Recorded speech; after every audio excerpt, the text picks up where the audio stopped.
Welcome, boys. I'll fire straight to you, Shep. Club would have been wrapped, making their first finals appearance last year, using that as any motivation heading into 2016? No, look, I reckon you're right. We were really excited to play in the finals and into 15, and it's a new year this year, new challenge. So we're looking forward to the challenge. We'll be pushing pretty hard with the young group, and hopefully we'll consolidate our position in the top 5. And welcome, Kep. How's the transition been, mate? Playing into coaching. Yeah, pretty exciting.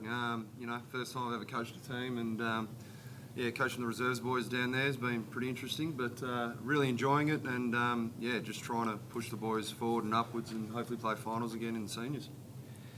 And Stiffy just missed out on finals last year and continue to produce some young blokes into the draft system. How are you guys shaping up for this year? Yeah, it looks good. We just we've been focusing on kicking goals. It's been pretty simple for us. We think we were pretty good last year, but just didn't score enough. I think we averaged 80 points a game, so our whole pre-season has revolved around hitting the scoreboard more often. Over to you guys.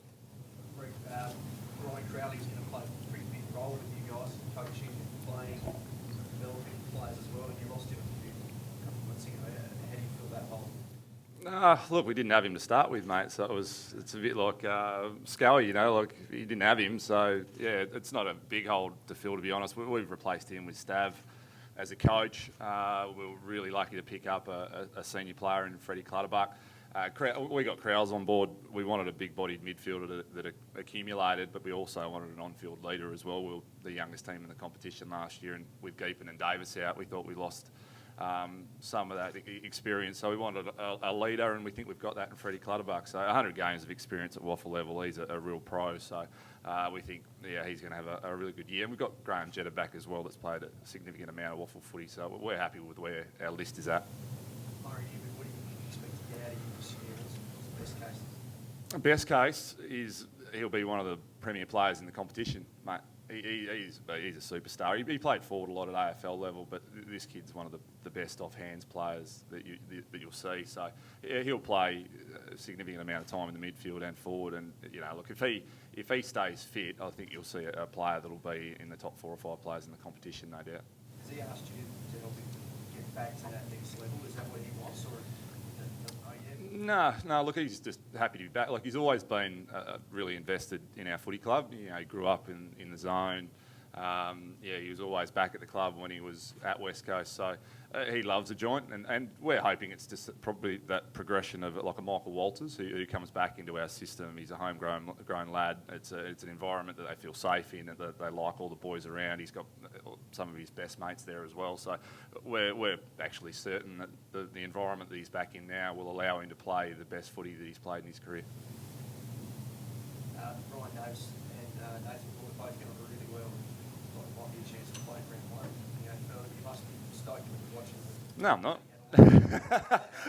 Davis Broad, but it's no good watching that. But no, it's great for Davo, and hopefully he gets a chance. But that was the thing when we lost Davo and Krause in quick succession. That wasn't great. But we think Murray Newman's as good, if not a better player than Ryan. Like, Ryan couldn't run out of sight on a dark night.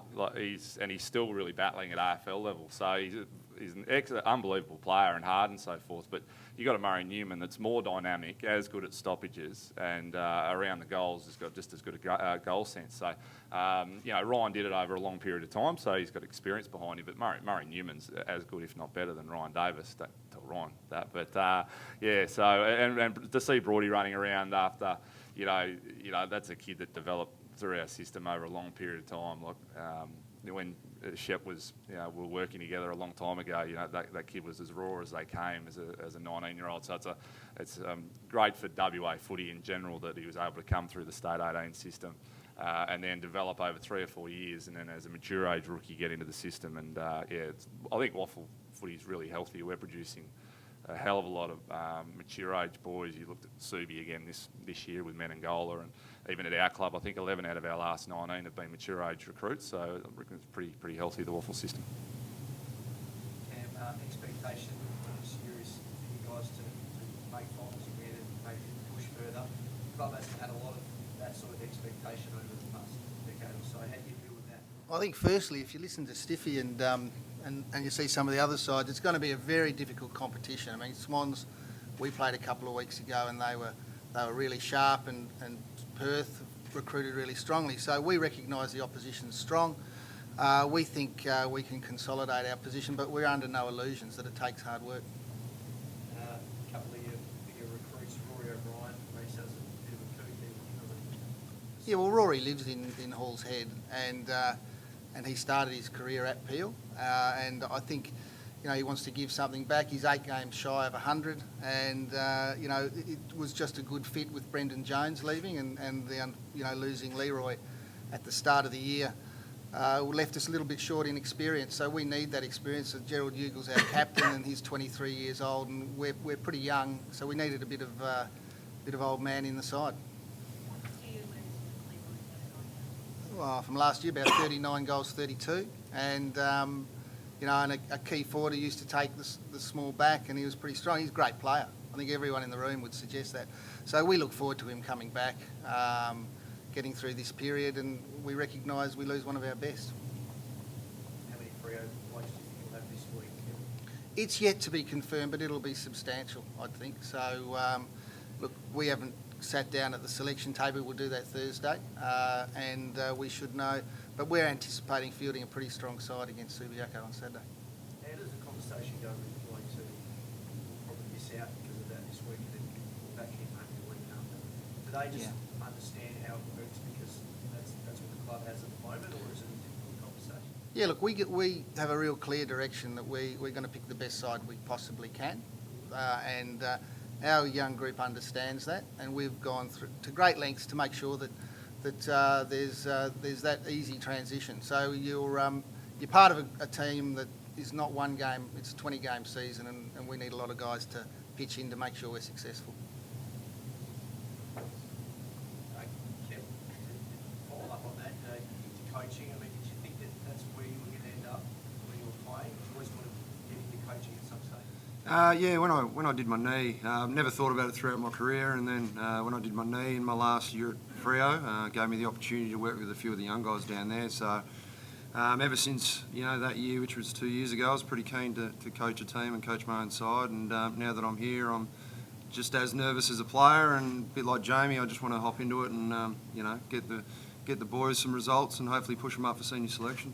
What's the thing that surprised you most? Now that you've got the official tag, what's the thing that surprised you most making the crossover? When you're in the box and you see something, you can't do a hell of a lot straight away. So, quarter time and half time, three-quarter time changes, that's where you have to get majority of your message across. As a player on the field, you can impact straight away or you can use your voice straight away, but in the coach's box, obviously, got to get it down to the runner's got to run it out, and by then it's too late. So that's the major changeover for me in the coach's box.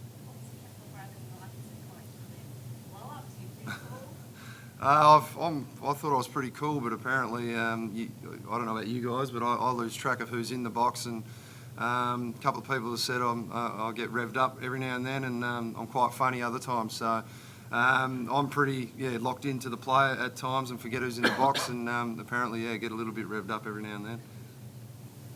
Facilities, you think it'll be amazing in 4 months' time, but right now you're sort of still kind of living out of the bag.